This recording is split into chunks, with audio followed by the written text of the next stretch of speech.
Sa ngalan ng Ama at ng Anak at ng Espiritu Santo, Amen.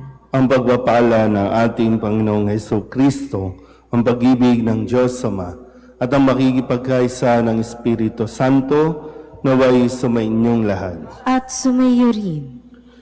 Mga kapatid, aminin natin ang ating mga kasalanan upang tayo'y maging marapat gumanap sa banal na pagdiriwang.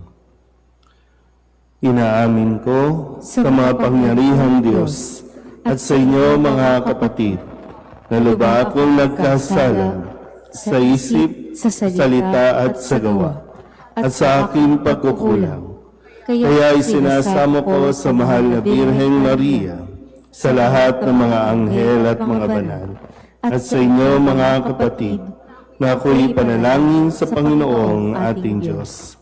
Kaawaan tayo ng makapangyarihang Diyos, patawarin tayo sa ating mga kasalanan at patnubayan tayo sa buhay na walang hanggan. Amen. Panginoon, kaawaan mo kami. Panginoon, kaawaan mo kami.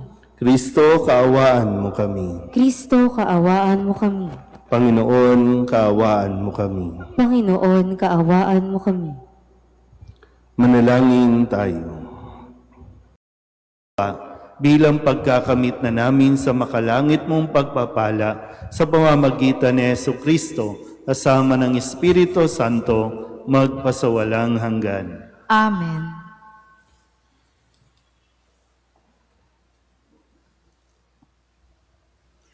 Pagbasa mula sa aklat ng Exodo.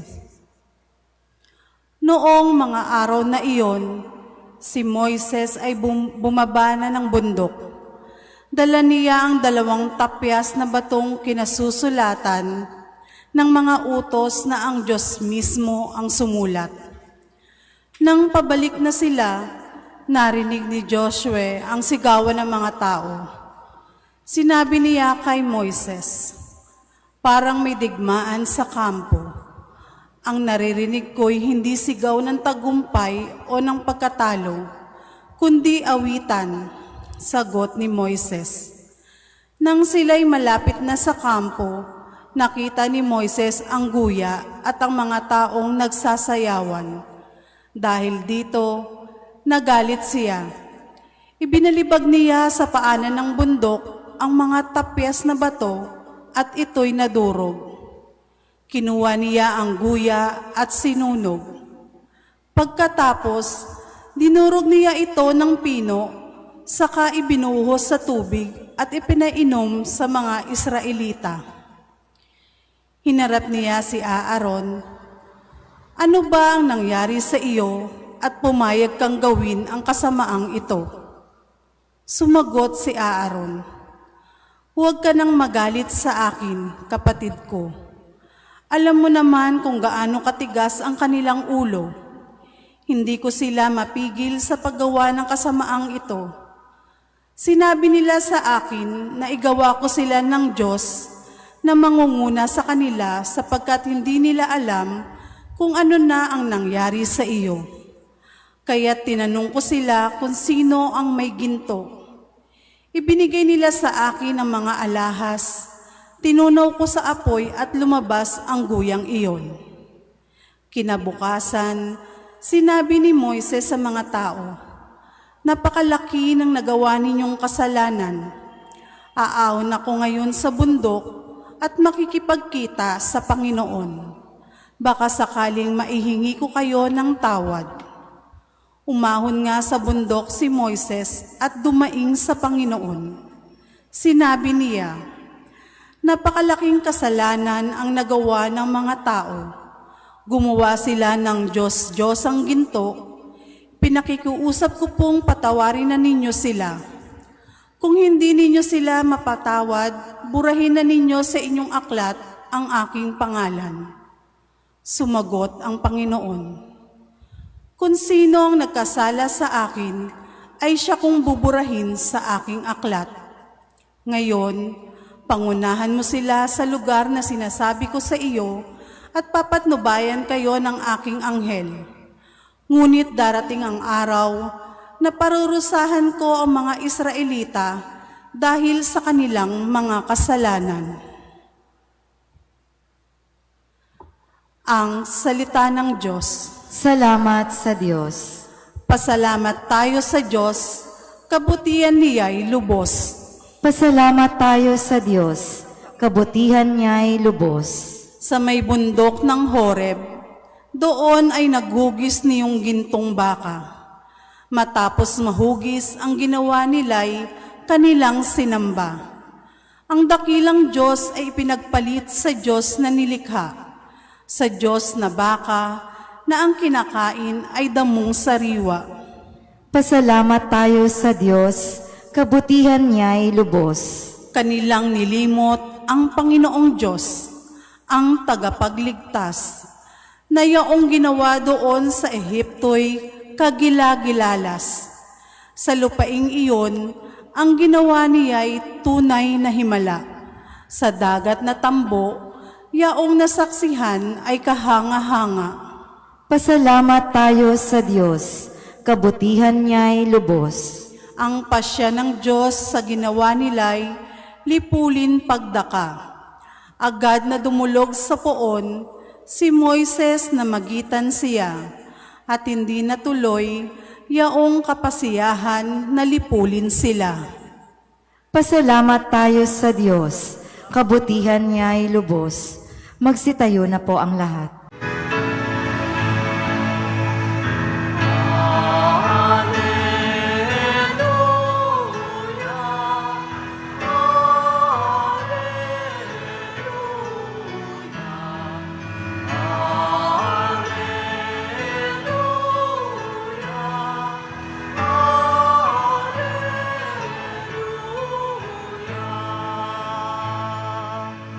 Magulang nati Diyos Ama, anak ng salita niya, tayong mga aning una.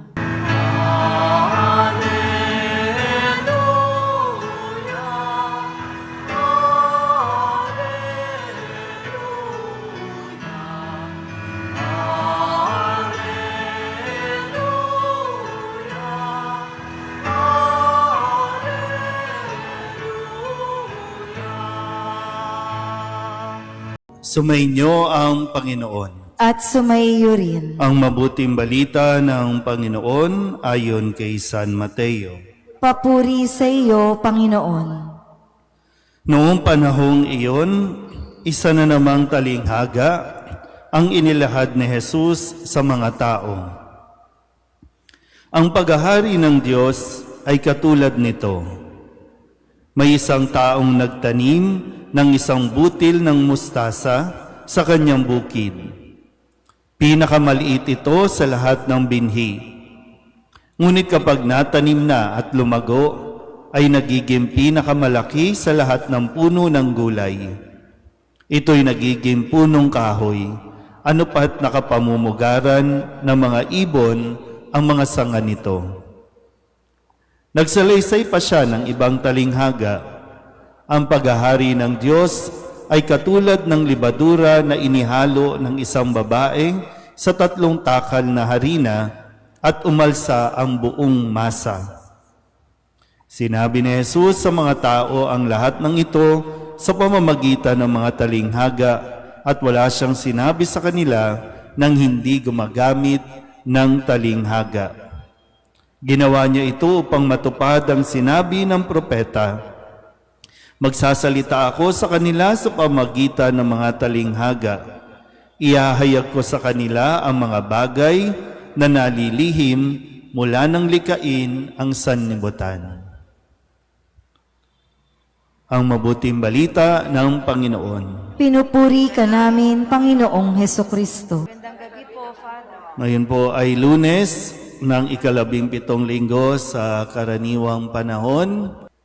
Kaya nga ngayon, pinapaliwanag sa atin ni Jesus na ang paghahari ng Diyos, ang kaharian ng Diyos, kayang-kaya natin makita sa paligid, kayang-kaya nating maunawaan, at sinisikap ng Diyos na maipaunawa sa atin na maipaliwanag niya itong hiwagang ito ng kaharian ng Diyos. Sa pang-araw-araw na nakikita natin sa paligid, no? Kaya nga gumamit ng buto ng mostasa. Nasa kusina yan. Nasa kung saan silang nagtatrabaho. Marami ditong nakikinig, mga agriculture, yung kanilang hanapbuhay. Iba naman, dahil maraming babae, mga nasa bahay, gumagawa ng mga tinapay. Hindi kinakailangan ng talino, sobrang talino, para maunawaan ang paghahari ng Diyos. Nang lahat ay nagsisimula sa maliit na bagay. Kung ano man yung ating ginagawa, yung maliit na sinisimula natin, o pwedeng patungo sa langit o patungo sa impyerno. So ngayon, ano ba ang nararanasan natin ngayon? Ikaw, ano ang nararanasan mo? Langit o impyerno? Tapos nagtatanong tayo kasi, bakit? Bakit nagkakaganito? Ngayon, babalikan natin saan nagsimula. Paano nagsimula ang karanasan mo? Langit, impyerno. Bakit nagiging langit ang samahan ninyong mag-asawa? Sa mga maliliit at simpleng bagay. Bakit nagiging impyerno ang karanasan ninyong mag-asawa, ninyong magkaibigan, ninyong nasa organisasyon, sa maliit na bagay? Anong ginawa mo? Uy, kayo makakasagot nito. Imbis na, kasi maliit na bagay, di ba? No? Imbis na I love you, ang sinasabi, at kapag I love you, ang sinasabi mo, nagiging langit, patungong langit. Ang atmosphere, ang samahan ninyo. Pero kapag mura ang iyong sinasabi, nagiging impyerno ang inyong pagsasama. Saan man, mapag-gobyerno man yan, nasa loob ng tahanan, sa opisina, lahat yan nagsisimula sa maliit na bagay. Paano nauwi sa korupsyon? Sa pagngungupit. Nung maliliit pa tayo, nangungupit, kumukuha sa bulsa, kumukuha sa pitaka. Ngayon, hindi na bariya ang kinukupit, bilyon-bilyon na ang kinukupit. Sa maliit na bagay lang. Paano tayo makakarating sa langit? Simulan mo sa maliit na bagay. Hindi ito yung biglaan. Yung maliliit na kabutihan na ginagawa natin o yung maliliit na kasamaan na ginagawa natin, yun ang magdadala sa atin sa langit, sa kaharian ng Diyos o sa kaharian ng impyerno. Mahirap bang intindihin? Mahirap bang unawain? Kayo yan. O mamaya matutulog kayo. Bukas, pagdilat ng inyong mata, paano nyo sisimulan? Gagawin nyo bang patungong langit o patungong impyerno ang inyong araw?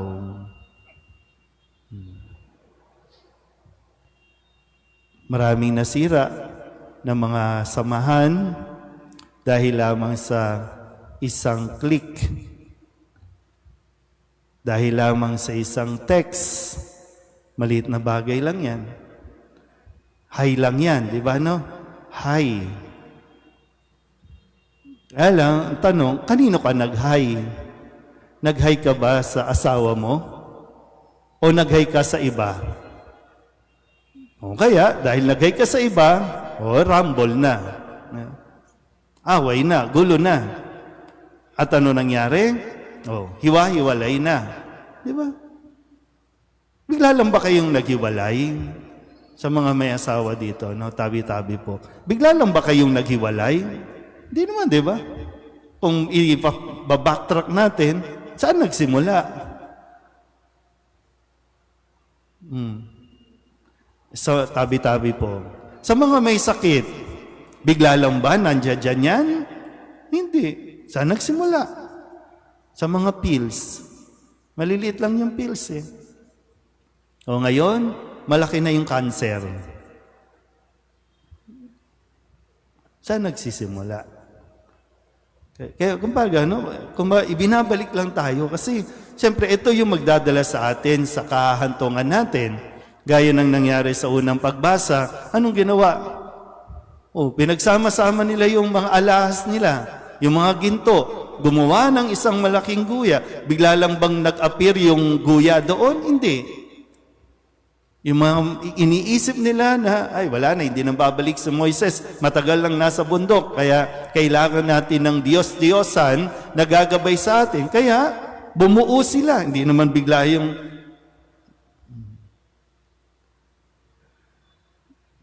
So yung mga maliliit na desisyon natin sa buhay, yan ang magdidetermine kung anong karanasan ang mararanasan natin. Langit ba o impyerno?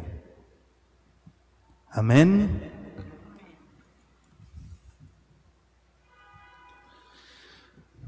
Tayo ay mga anak ng Diyos, subalit sa mapagpakumbabang loob na panalangin, lumalapit tayo sa Kanya bilang mga lingkod ng kaharian na naglalayon lamang na gawin ang ating tungkulin. Hilingin natin sa Kanya na palalimin pa ang ating pananampalataya. Ang ating pong itutugon, Panginoong Diyos, umunlad nawa kami sa iyong biyaya. Panginoong Diyos, umunlad nawa kami sa iyong biyaya. Ang mga Kristiyano at lahat na nagpapahayag ng pananalig kay Kristo, naway umunlad sa pananampalataya at pag-ibig sa isa't isa bilang tanda ng paghahari ng Diyos. Manalangin tayo sa Panginoon. Panginoong Diyos, umunlad nawa kami sa iyong biyaya. Ang ating personal na pananampalataya, naway umunlad at lubos nating kilalanin ang ating pagsandig sa Diyos. Manalangin tayo sa Panginoon. Panginoong Diyos, umunlad nawa kami sa iyong biyaya. Ang mga nanlamig sa pananampalataya at nawalan na ng pag-asa at puno ng pag-aagam-agam, naway mabiyayaan ng bagong sigla upang panibaguhin ang kanilang pagtatalaga kay Kristo. Manalangin tayo sa Panginoon. Panginoong Diyos, umunlad nawa kami sa iyong biyaya. Ang mga nagdurusa, naway patuloy na manalig sa Diyos sa gitna ng hindi magandang kalusugan at karamdaman. Manalangin tayo sa Panginoon. Panginoong Diyos, umunlad nawa kami sa iyong biyaya. Ang mga yumao na naglingkod sa Panginoon sa kanyang kaharian dito sa lupa, naway tanggapin sa buhay na walang hanggan. Manalangin tayo sa Panginoon. Panginoong Diyos, umunlad nawa kami sa iyong biyaya.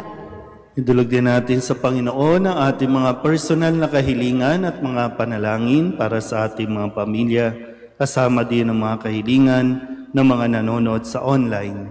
Lahat ng mga misang pasasalamat, special na intensyon, agarang paggaling ng mga may sakit, tang lahat ng mga kaluluwa na inihiling na ipagdasal sa misang ito.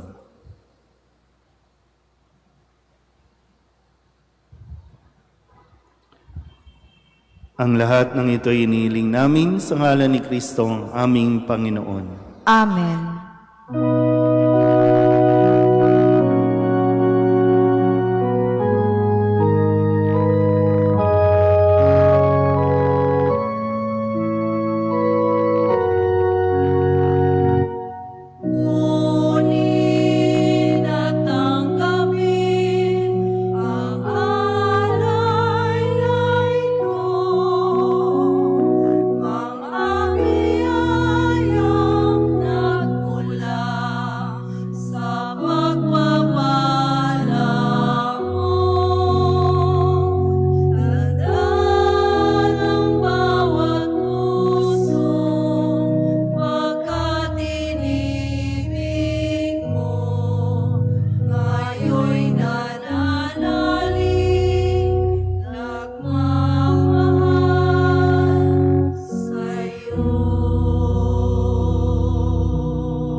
Manalangin kayo mga kapatid upang paghahain natin ay kalugdan ng Diyos amang makapangyarihan. Tanggapin nawa ng Panginoon itong paghahain sa iyong mga kamay, sa kapurihan niya at karangalan sa ating kapakinabangan at sa buong sambayanan niyang banal.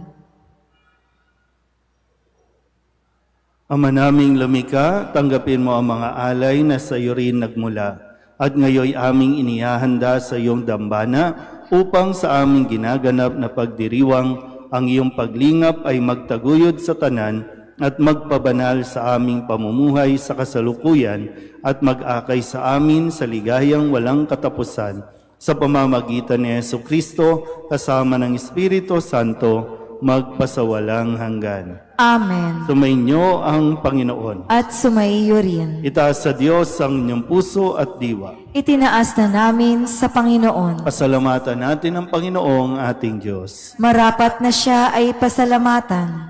Ama naming makapangyarihan, tunay ngang marapat na ikaw ay aming pasalamatan.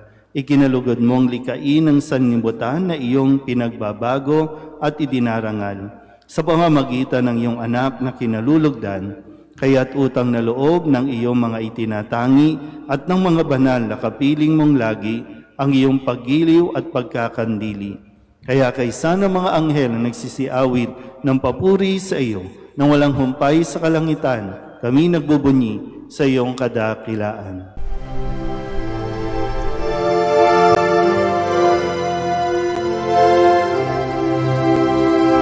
Santo, Santo, Santo, Panginoong Diyos makapangyarihan, napupuno ang langit at lupa ng kalwalhatian mo. Hosana sa kaitaasan, pinagpalang na paririto sa ngalan ng Panginoon. Hosana sa kaitaasan.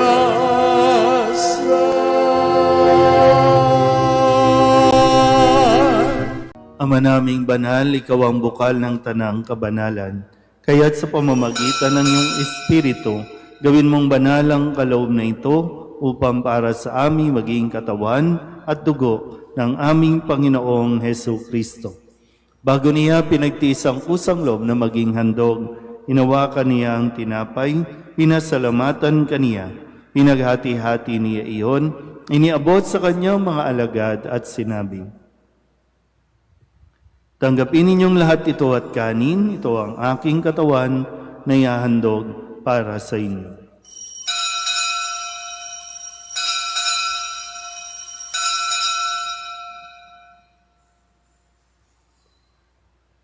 Gayun din naman nung matapos ang hapunan, inawakan niya ang kalis, muli kaniyang pinasalamatan.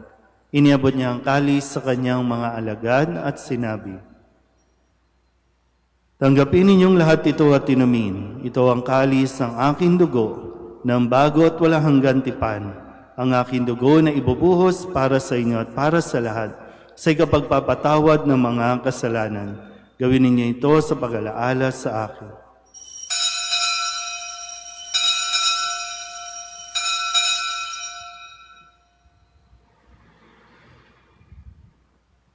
Ipagbunyi natin ang misteryo ng pananampalataya. Si Kristo'y namatay, si Kristo'y nabuhay, si Kristo'y babalik sa wakas ng panahon. Ama, ginagawa namin ngayon ang pag-alaala sa pagkamatay at muling pagkabuhay ng iyong anak. Kaya tiniaalay namin sa iyo ang tinapay na nagbibigay buhay at ang kalis na nagkakaloob ng kaligtasan. Kami napapasalamat dahil kami iyong minarapat na tumayo sa harap mo para maglingkod sa iyo. Isinasamo namin kami magsasalo-salo sa katawan at dugo ni Kristo ay mabuklod sa pagkakaisa sa pamamagitan ng Espiritu Santo. Ama, lingapin mo ang iyong simbahang laganap sa buong daigdig. Puspusin mo kami sa pag-ibig kaysa ni Leon na aming Papa at ni Jose na aming Obispo at ng Tanang Kaparian. Alalahanin mo sina Jim at Norma na tinawag mo mula sa daigdig na ito, Nung sila'y binyagan, sila'y nakaisa ni Kristo sa pagkamatay. Ngayong sila'y pumanaw, naway makaisa sila ni Kristo sa pagkabuhay. Alalahanin mo rin ang mga kapatid naming nahimlay na may pag-asang sila'y muling mabubuhay, gayon din ang lahat ng mga pumanaw. Kawaan mo sila at patuloyin sa iyong kaliwanagan. Kawaan mo at pagindapating kaming lahat na makasalo sa iyong buhay na walang wakas. Kaysa ng mahal na Birheng Maria na ina ng Diyos, ng kabiyak ng puso niyang si San Jose, kaysa ng mga apostol at ng lahat ng mga banal na namuhay dito sa daigdig ng kalugod-lugod sa iyo, may pagdiwang nawa namin ang papupuri sa ikararangal mo sa pamamagitan ng iyong anak na aming Panginoong Hesu Kristo. Sa pamamagitan ni Kristo, kasama niya at sa Kanya, ang lahat ng parangal at papuri ay sa iyo, Diyos Amang makapangyarihan, kasama ng Espiritu Santo, magpasawalang hanggan.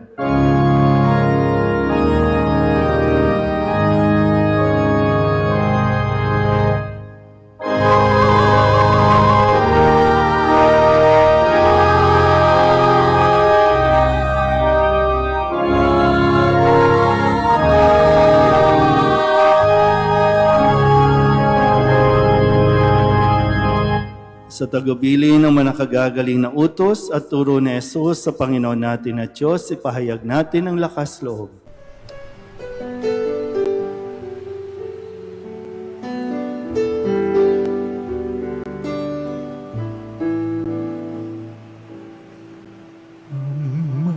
namin sumasalang ka, sambahin ang ngalan mo, mapasamin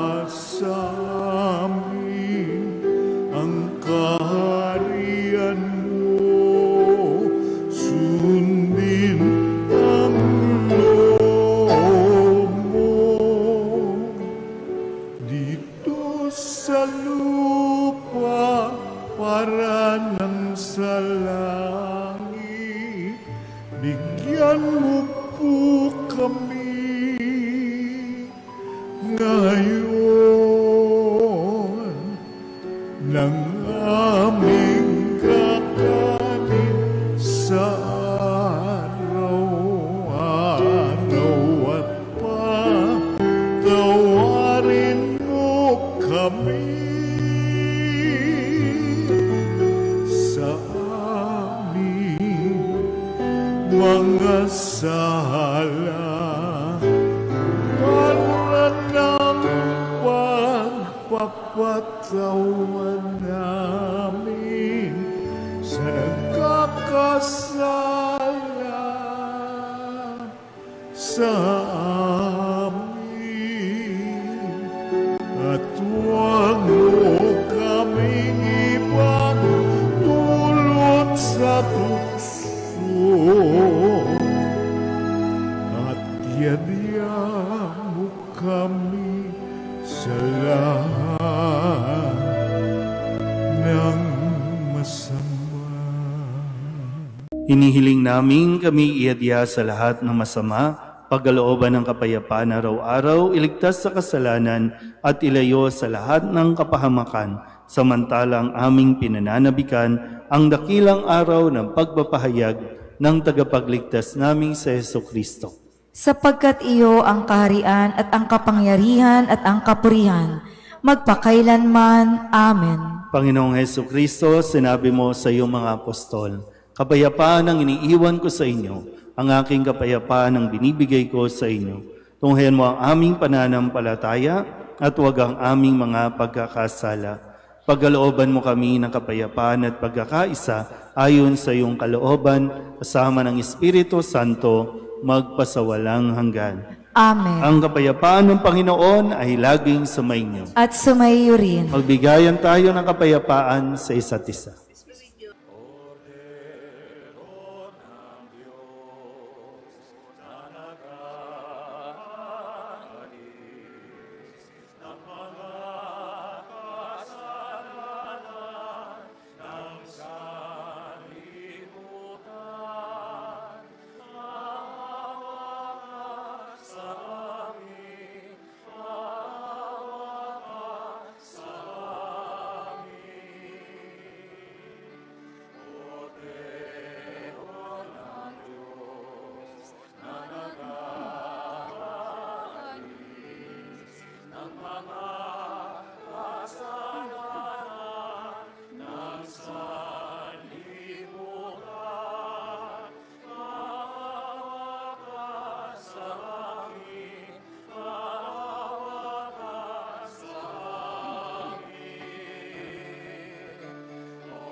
Ito ang kordero ng Diyos.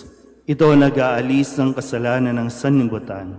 Mapalad ang mga inaanyayahan sa kanyang piging. Panginoon, hindi ako karapat-dapat na magpatuloy sa iyo, ngunit sa isang salita mo lamang ay gagaling na ako.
Manalangin tayo. Ama naming mapagmahal, pinagsaluhan namin sa banal na pakikinabang ang alaalang walang kupas ng iyong anak na nag-alay ng sarili niyang buhay para sa aming kaligtasan. Ipagkaloob mong ito ay magdulot ng pag-unlad sa ipinamana niya sa aming pagliligtas bilang tagapamagitan kasama ng Espiritu Santo magpasawalang hanggan. Amen. Sumainyo ang Panginoon At sumaiyo rin. at pagpalain kayo ng makapangyarihang Diyos, Ama at Anak, at Espiritu Santo. Amen. Tapos ang banal na misa, umayo tayo sa kapayapaan ni Kristo. Salamat sa Diyos.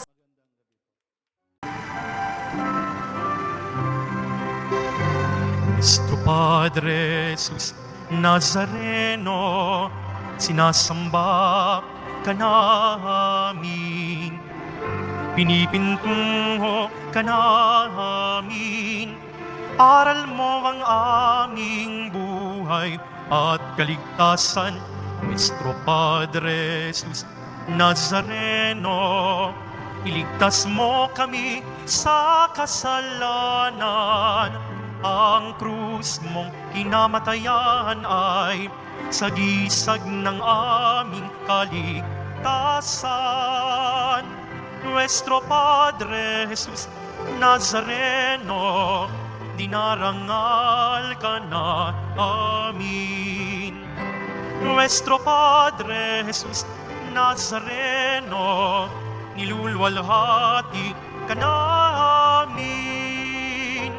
Nuestro Padre Jesus Nazareno, dinarangal ka na amin. Nuestro Padre Jesus Nazareno, nilulwalhati ka namin.